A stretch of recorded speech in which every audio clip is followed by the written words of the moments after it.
So it's high summer, chucking chods or bright hook baits at them seems to sort of, pass its sell-by date by this time of year, and you tend to be starting to fish over a bit of seed and that. I tend to fish over it most of the year round, but you tend to start seeing the fish start rigging you out on pop-ups when they're sort of feeding hard to the deck on mass baited areas. They're not moving about much. They will feed and clear you out on pop-ups at times, which I've experienced countless times over the years. And so it's a switch to bottom baits, and my go-to, I'd say my favourite bottom bait rig has got to be the D rig really, and I've used it for probably over 20 years, over a couple of decades. Fine-tuned it quite a lot over the years. It's like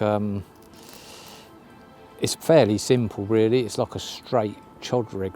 Like there's no curving in it at all. I've used various different materials over the years as well. I've used like strong nylons, up to sort of 20-pound breaking strains.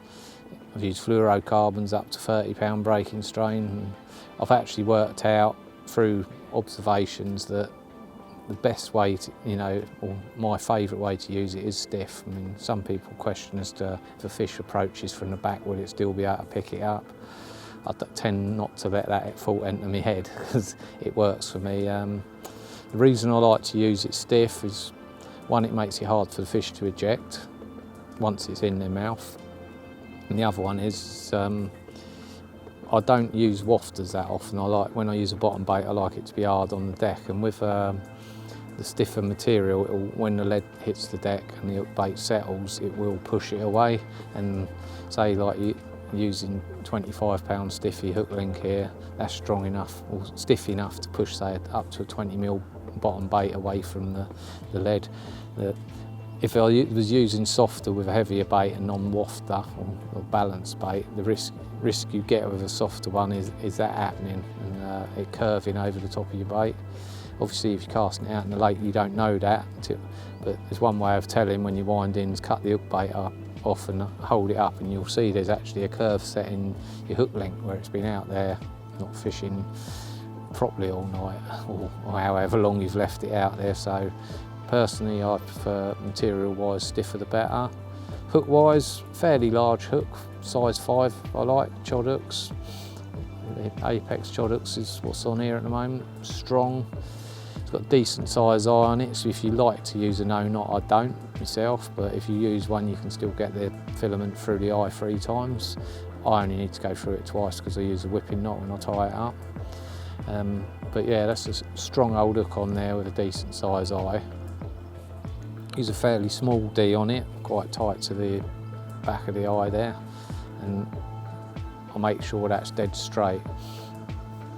Attaching a bait, just a D-ring, or sometimes I use like a little D-ring with a tiny swivel on and pull that a little bit into the bait, gives you a little bit more movement. Don't think it really makes a great deal of difference. And I only tie to a swivel, like with a 2-turn, 3-turn grinner knot. I don't use like figure-of-8 loop knots because I think with the width of that, it might stop that rotation, which is really important when the rig's laying flat on the deck. That swivel's a really important part of this rig, because once the hook bait's picked up, it should be mobile enough for the hook to swing down, like the wide gape of the hook to swing down and drop into the bottom lip of the fish. If you've got like a loop knot there, there's a risk of that sort of only giving you 180 degrees of movement. With this, it should, no matter which way your hook's sitting, it should drop down below it like that. Right. This isn't a rig that passes the pull over your finger or drag across a palm test. It's more a short hook link. As soon as the fish puts its mouth around it, the hook drops, fish shuts its mouth, he should be hooked. And I don't fish it any longer than 6 or 7 inches, so they're straight on the weight of the lead. Another reason I like it is a stiff material. Fish it on a rotary rig most of the time. Rare I'll use it on a lead clip. I will if the rules say you have to use lead clips and you're not allowed to use leaders or of any type, which I favour for helicopter rigs. is the reason I like it, because it's stiff material, it doesn't tangle. If you're fishing a weedy lake and you're trying to cast accurately into small holes, you know if you get that lead in that hole in the weed and you feel that lead down, it's not tangling, the rig settles, bang, you're fishing. It's got a lot of pluses for it. There's not really a great deal to it. You just got to get decent swivel on there, like one that moves freely, like free running swivel. And the choice is whether you use a D-ring or a ring with a swivel on it, that's up to you, or even a bait screw, but that movement from the swivel to the weight of the hook making it swing below the bait is the most important bit. So if you've not tried it, give it a go. It's nothing new, it's been out there for years.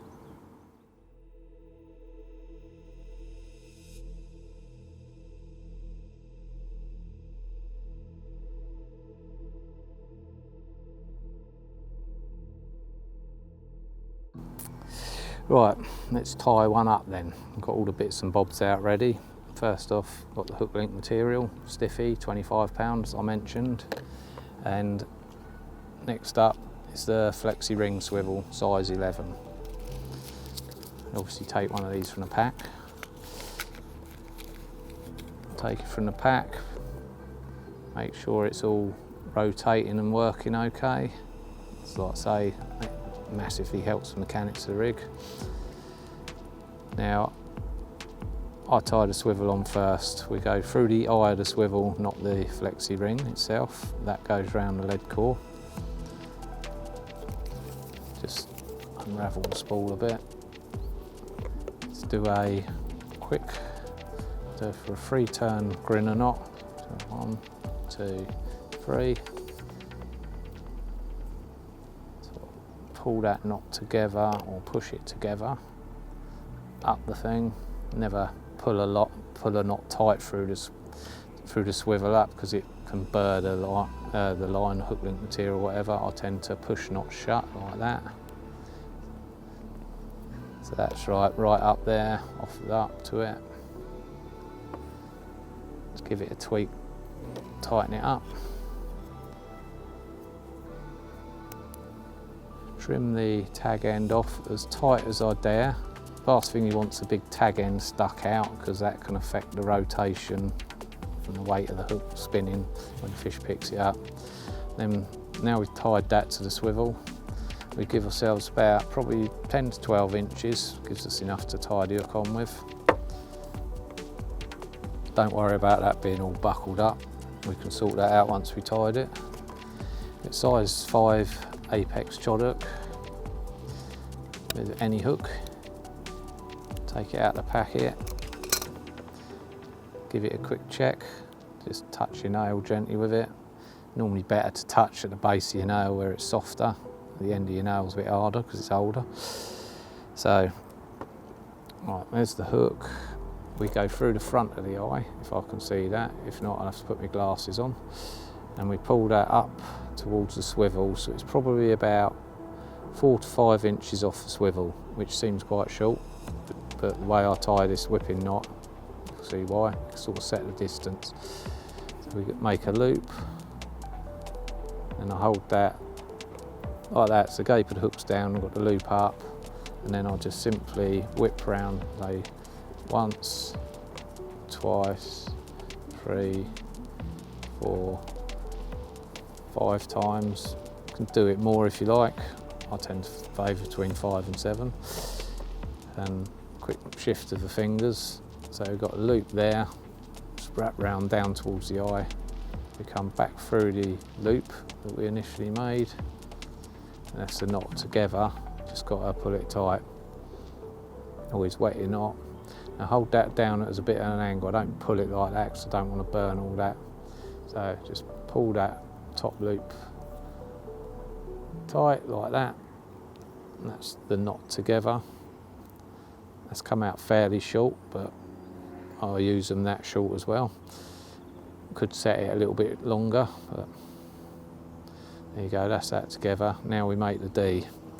I said earlier you can use bait screws, just simple rig rings, D rings, call them what you may, or little swivel, mini hook swivel rings. Today I'll just use a D-ring to keep it simple. Again, let's get one of them out of the packet. You can see it. Obviously thread the end of that through there. Let that drop down to the hook. Now we bend that down there. Put that back through the eye. So that tag's only been through the eye twice. You can do it in reverse if you like to, no not, but that's how I like to do it. I'll pull that up tight to the back of the eye there. Now I'll sort of set this D. So you've got the gape of the hook, and I'll do about half of that, like a gape and a half. And just cut that off. So you've got a tag that's sort of like, say, the gape of the hook and half again. I'll put my fingernails around that like that. If you've not got any fingernails, you can buy things that stop you burning down to the eye of the hook, but just set fire to that. Let it burn until it's about halfway across the gape. Blow it out. And wet your finger, sort of blob it. Let that cool down. Some people make the mistake of pulling that in and then it damages the hook link by the eye of the hook, which can cause you a little cut off. Then once that's cooled down, you just push that through like that, so that's a little D. Now that looks a right mess, doesn't it? But this material is really good at straightening. I have got a tool here somewhere which saves you hooking yourself and stuff. You literally can pull this tight like that, little rub while it's tight. It pretty much straightens it out. Now all we've got to do now is fix the bait on it. And the thing I like about this rig is the mechanics of that bit don't need altering for whatever bait you put on it. You can put like a little tiger nut on it, you can put a 20mm boilie on it, whatever bait you want. I'll just literally thread a bit of bait floss through there.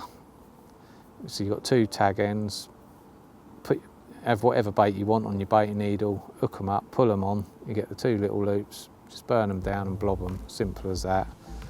You've got a baited hook.